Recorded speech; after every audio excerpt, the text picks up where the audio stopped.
30 lah anggap 30. Nah rokok ini harganya 30.000 pas pada saat kita beli di toko, bener nggak? Di tempat marketing yang jualnya, paham ya? Itu harganya berapa? 30.000. Nah pertanyaannya, apakah harganya di pabrik 30.000? Tidak, mungkin harganya di pabrik cuma sekitar 10.000 anggap. Pernah nggak teman-teman nanya selisih 20.000 ini kemana? Nah selisih 20.000 ini pertama untuk membayar promosi. Karena rokok tadi dipromosikan nggak? Contoh misal di sini siapa yang merokok? Ini lingkungannya soalnya. Anggap deh misal Nopal yang rokok lah. Anggap deh dari sisi 20.000 ini kan dipromosikan. Jadi promosi itu kayak media iklan, lain sebagainya. Sering nggak dengar di TV atau di majalah atau mungkin di koran iklan rokok? Sering bener nggak? Nah iklan tadi pada saat dia mengiklankan ke TV bayar nggak? Bayar. Orang yang mengiklankan artis dia ada, dia mengiklanin tanpa dibayar. Enggak galak. Dan dia dibayarnya pada saat diiklanin rokok, dibayar pakai duit atau pakai rokok? Duit. Pakai duit. Nah untuk bayar rokok ini anggapnya dari 20.000 ini untuk bayar promosi ini 10.000 anggap. Setelah itu juga ada distribusi. Kan nggak mungkin kalau emang kita melihat jualan misal rokok tadi langsung apa sih ngecek medianya itu beli rokoknya di mana, tidak mungkin. Pasti ada yang namanya distribusi. Distribusi itu kayak ibaratnya kalau emang di pabrik itu distributor tunggal. Nah dari pabrik itu pasti ke distributor yang namanya nasional yang pegang satu Indonesia. Setelah di distributor nasional pasti beralih ke distributor provinsi yang pegang setiap provinsi yang ada di Indonesia. Nah setelah dia ke distributor provinsi, dia distributor kabupaten kota yang megang setiap kota kabupaten gitu. Nah setiap dari distributor kota atau kabupaten dia turun lagi ke distributor kecamatan. Nah dari distributor kecamatan itulah turun ke agen-agen tempat marketing dan sebagainya.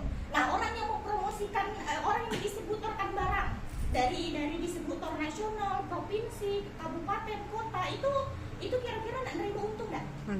Pasti nggak nerima untung, bener nggak? Alhasil dari 20.000 ini juga untungnya untuk distributor, bener nggak? Gitu. Nah itulah yang menjadi penyebab kenapa harga rokok tadi yang awalnya 10.000 di pabrik kok kita belinya itu dengan harga 30.000. Kenapa? Karena keuntungan 20.000 ini tuh dibagi untuk bayar 10.000 ini, mungkin 5.000 ke sini, 5.000 ke sini. Mungkin ada yang jadi pertanyaan kan 20.000 kok kecil ini ya kak? Ini kan kalau si kok rokok yang terjual. Yakin nggak yang merokok satu Indonesia yang terjual tiap harinya itu cuma sebungkus rokok? Tidak, pasti banyak nggak? Mungkin nggak 1.000. Rokok di Indonesia banyak nih yang kadang si kok umumnya nggak sebungkus, bener nggak? Bahkan kadang 2 bungkus, 3 bungkus. Anggap deh dalam satu hari terjual rokok tadi itu anggapnya 1.000. Artinya kalau 20.000 dikali 1.000 untungnya berapa? Untungnya berapa? 20.000 kali 10.000 berarti 20 juta. 20 juta lah. 20 M dari mana? Kalau 10.000 baru berarti 20 juta, bener ya? 20 juta. Nah 20 juta ini untungnya mau dibagiin distributor dan marketing tadi. Nah kalau kita di bisnis Melia Sejahtera itu tidak menggunakan sistem promosi, tidak menggunakan sistem distribusi, tidak menggunakan sistem marketing. Alhasil 20 juta ini dari 30.000 tadi dari pabrik, dari 10.000 dari pabrik tadi langsung turun ke tangan kita, langsung turun ke tangan member.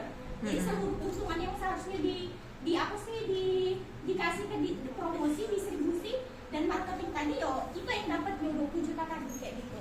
Jadi intinya kayak gini, kok bisa bisnis ini tuh ngebayar kita besar kalau kita lah distributornya, kita juga promotornya, dan kita juga marketingnya kayak gitu. Paham ya? Kalau di luar sana, kalau di sistem-sistem konvensional itu tuh penghasilan yang punya agen, itu tuh penghasilan yang punya stasiun TV, itu tuh penghasilan artis-artis. Nah tapi kalau di bisnis Melia Sejahtera seluruh penghasilan tadi itu dikasih ke kita kayak gitu. Jadi wajar nggak kalau emang bisnis Melia Sejahtera bisa bayar kita 1 juta, 2 juta per hari? Wajar. Tapi itu distributor, promotor, teman-teman kan ada para influencer itu yang dia tuh dibayar itu besar, bahkan kadang ada 1 juta, 2 juta, 3 juta, yang wajar karena memang persentasenya besar. Tapi yang menjadi pembeda kalau di luar sana, kalau kita nggak jadi kalau kita nggak jadi promotor kayak influencer, ya kita harus pintar promosi, harus banyak followers, harus dikenal dan sebagainya. Syaratnya itu banyak. Kalau kita nggak jadi distributor di luar untuk membangun gudang lain sebagainya. Kalau di bisnis media sejahtera tidak, kita cukup belanja produk deh, tapi secara otomatis kita tuh ibaratkan menjadi punya perusahaan media kayak gitu. Jadi media ini memberikan kesempatan untuk kita yang pengen punya penghasilan besar, tapi duit kita tadi terbatas kayak gitu. Karena kunci aja tuh yo bisnis ini, bisnis promosi atau tidak bisnis distribusi di luar sana oke. Pahami ada tidak bisa dipahami, tidak mungkin kesempatan. Kadang aku nih ngomong kesempatan soalnya. Ada tidak bisa dipahami tidak? Tidak apa-apa ngomong baik. Ini sebenarnya apa sih jalur ritme? Kalau dulu tuh dijelaskan detail, kalau dulu. Tapi sekarang tidak terlalu. Bagi-bagi yang emang nak mempertanyakan, bertanya.